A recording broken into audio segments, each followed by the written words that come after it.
Etika batuk. Pengertian dari etika batuk adalah mekanisme pertahanan tubuh di seluruh saluran pernapasan dan merupakan gejala suatu penyakit atau reaksi tubuh terhadap iritasi. Indikasinya itu seluruh petugas, dokter, perawat, atau petugas kebersihan harus melaksanakan prosedur cara batuk yang aman. Tujuannya itu agar tidak menularkan kepada orang sekitar.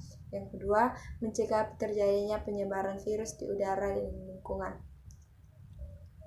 Baik persiapan alatnya, air bersih yang mengalir, yang kedua masker, yang ketiga tisu atau sapu tangan. Prosedur pelaksanaan atau SOP, tutup hidung dengan mulut dengan menggunakan tisu atau sapu tangan. Seperti ini.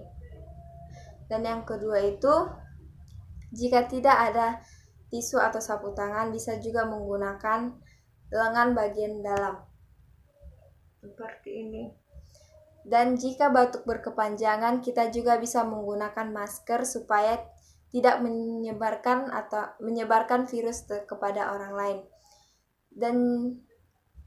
Dan setelah itu kita membuangnya ke tempat sampah infeksius. Dan setelah itu juga kita juga mencuci tangan dengan menggunakan air bersih atau sabun atau pencuci tangan yang berbasis alkohol sesuai prosedur dengan menggunakan 6 langkah cara mencuci tangan. Sekian dari saya, terima kasih.